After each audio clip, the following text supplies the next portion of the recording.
Voici une recette que vous allez apprécier après une journée de ski ou une balade en forêt. Une fois que vous l'aurez goûté, je suis sûr que vous ne pourrez plus vous en passer. C'est un incontournable de nos petits moments plaisir.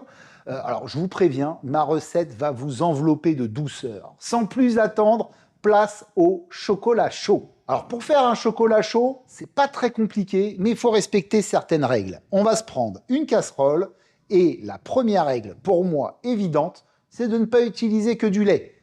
Si on n'utilise que du lait, ça va être bon, mais pas gourmand. Lait plus crème, moitié-moitié. Donc je prends de la crème et du lait. On met les deux dans une casserole. Même quantité de chacun. Un temps pour temps. On va se mettre sur un feu. Et là, moi, je vais me mettre à fond. J'ai que ça à faire, en vérité, d'attendre que mon lait et ma crème chauffent.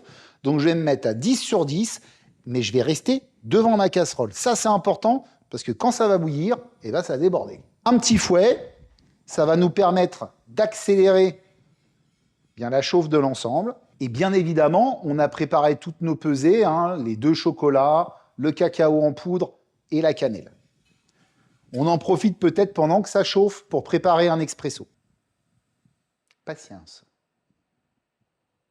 Voilà, regardez. Là, on y est. Vous voyez, là maintenant, ça va monter. On est bon. On souffle sur le dessus si on ne veut pas que ça déborde. Et on emmène avec nous notre casserole. Donc là, hors du feu.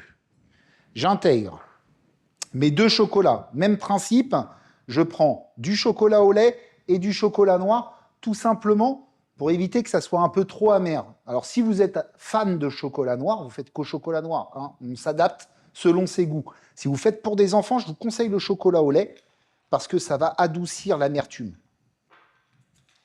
Sélectionnez un bon chocolat, ça c'est important. On va intégrer également, donc là mes 2 chocolats sont immergés dans mon liquide, ils vont commencer à fondre tranquillement, je les laisse tranquilles, je ne mélange pas tout de suite à fond. Je vais pouvoir ajouter également mon cacao en poudre. Cacao en poudre qui a été inventé par un Hollandais qui s'appelait Van Houten. Et on mélange. Donc il se peut que votre chocolat, que votre cacao en poudre vous fasse des petits grumeaux. Quand vous avez des grumeaux, on laisse reposer sa masse 2 petites minutes à peine. Les grumeaux vont s'humidifier et ensuite, en remélangeant, ils vont se casser, tout simplement. Là, moi, j'ai un chocolat qui s'est un chocolat chaud qui s'est épaissi. Donc, plusieurs solutions. On peut aromatiser nos chocolats chauds avec différents ingrédients. Moi, j'aime bien, dans mon chocolat chaud, personnellement, mettre un peu de cannelle. Vous pouvez mettre, si vous aimez un peu l'amande, de l'amande amère ou de l'amaretto. Vous pouvez mettre ce que vous voulez pour aromatiser un petit peu. Moi, je vais mettre une bonne pincée de cannelle. Ça sera pas mal. Voilà. Et alors, moi, ce que j'adore, c'est du café. Je mets en général un expresso complet dedans. Pour 4 tasses de chocolat chaud, un expresso. Bien évidemment, à la maison, chacun a sa tasse, donc on ne va pas déroger à la règle. Nous, ici, chez les Food Cuisine, chacun a sa tasse. Et on va couler notre chocolat dans nos tasses. Ma recette est maintenant terminée. Alors, il n'y a plus qu'à déguster. Et là, il ne faudra pas me le demander 2 fois. C'est parti. Attention, ça peut être chaud.